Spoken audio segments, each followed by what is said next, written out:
Hey, welcome back to part two of the RUOK Day mental podcast.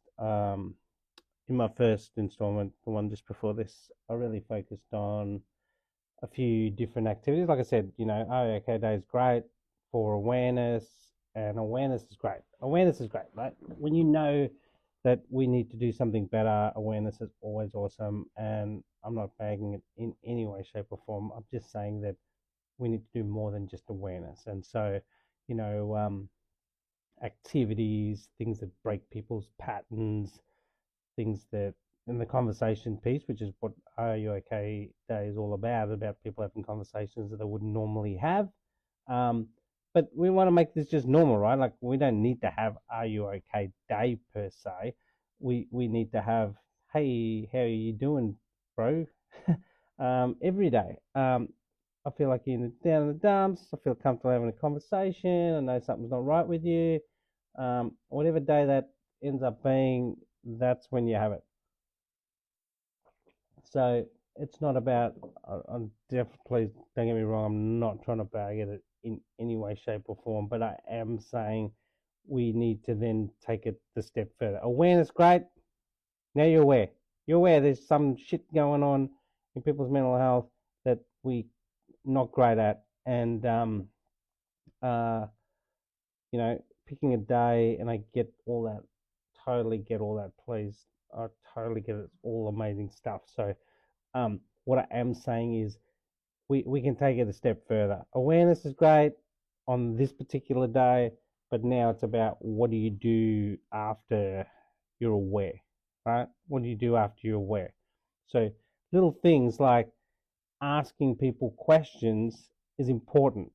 I keep using red brain, blue brain, which is what I write about in my own book, which is, lighting the blue flame. Look it up, it's on Amazon. But the point is, it's about giving people ideas and tips to take awareness to the next step. So, the next step is the key, right? Like, people don't get this, right? I've been a counselor and I've had really good results and I've had shit results. And the reason that I have shit results with some people is they either don't agree with what I want to do or they do nothing. I can't change another person. Only they can change it. I can give them advice. It's like a coach, you know, or a fitness trainer. Think of it from a physical health perspective, right? I'm the best. I'm Arnold Schwarzenegger, right? He's been ripped. He can do all this stuff. He teaches you how to be a weightlifter and lose weight and all this stuff. And you do zero. Guess what happens? Fucking zero. Same with mental health, right? If you don't listen or do something else to change whatever habits got you into that position, nothing will change for you. It's the same as physical health. No, if you don't do a push up or a chin up or run or anything, you won't lose weight. It's just the way it is, right? If you do nothing different, you can the most brilliant trainers, coaches, counselors can tell you all kinds of stuff, but if you do nothing with it, nothing changes. You have to do something. So understanding that's the important part of this, right? Um, you know, and there's no shortcuts. Like you can't just go, I want to be not depressed. No, you have to do stuff that, unfortunately, it's the way it is, right? And a lot of people have had a lot of shit happen to them, and they're depressed, and they don't understand.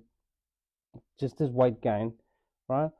People put on weight over time, they get shit hung on them at school and all that stuff, and makes them more depressed, and they eat, and then that behavior contributes to their weight gain.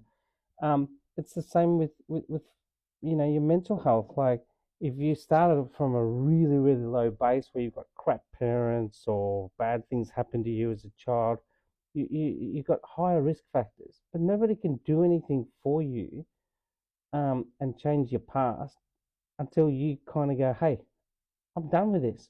This is where I go, you got to flick from red brain, which is you focusing all the crap you don't have, into what I call blue brain, where you're using the prefrontal cortex, the part of the brain that's problem solving, come up with solutions. There's been a shitload of people that have been able to take it from left and move it to right, right? And they've done it deliberately. They've gone, I'm done with where I'm at. So if you're in a depressed state, that's probably your first point, right? Instead of going, hey, someone spoke to you and asked you, are you okay? Hopefully someone did. And if they haven't, this is your, if you're watching this, your opportunity is to go, I don't need somebody else to tell me, am I okay? I need to say, no, I'm not okay. I don't feel good about where I'm at, and I'm going to make a decision. My decision, my decision to change it. So problem solve. Think of where you want to be rather than where you are. If you're stuck right now and you're focusing on where you are and you're not liking it, that's a red brain process. You want to get into a blue brain process. And the blue brain process is a little bit different where you go, where do I want to get to? It's a destination set in the future. That part of the brain is not the part of the brain that keeps you in red. It's focusing on somewhere else.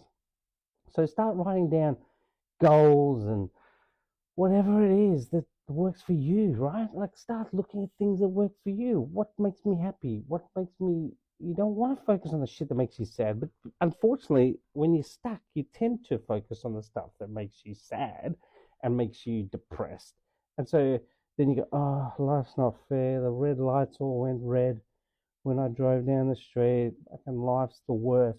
No, focus on all the things that are positive. This is why I talk about people, writing a thoughts diary. So when you start with a thoughts diary, which I mentioned in the episode before, um, it's it, it it's not just, it's a process to get you out of red into blue. So when you think about your thoughts and have to analyze it, the analytical part of the brain is in that prefrontal cortex. So the analysis itself is flicking you from red to blue. When you understand that little bit of, just a little bit of a trick, if you want to call it that, it gets you into using the part of the brain that's more positive, right? Rather than, oh, life's so tough, it's horrible, all this stuff happened to me. And I get that. I'm not trying to, this is not a condescending conversation. This is me getting you to understand that by thinking that way, takes you into red brain, amygdala driven stuff, and it'll keep you there and you get a pattern. But we want to change that pattern into something more positive.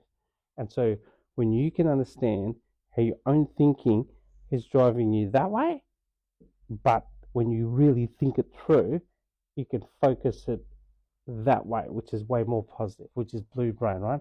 So once you get that pattern and you say, I see myself going into red, I want to bring myself into blue. I know I have to ask myself a high level question, or I know I need to do this, this, and this.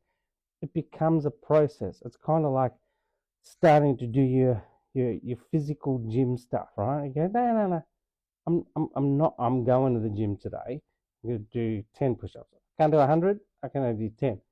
That's step number one. Same with your brain, right? Understanding things that's hurting you and changing it and being deliberate about changing it. That is super the key of what you're going to do. And once you start making those things happen, things start to happen. The people that I used to interview for my book, who came out of hardship, horrible stuff, there was a point where they flicked from red into, oh, all this stuff's happening, it's horrible, to where they just made a call and they were honestly more focused on a positive solution. Amazing things change for them. So hopefully you got something out of that. Cheers, guys.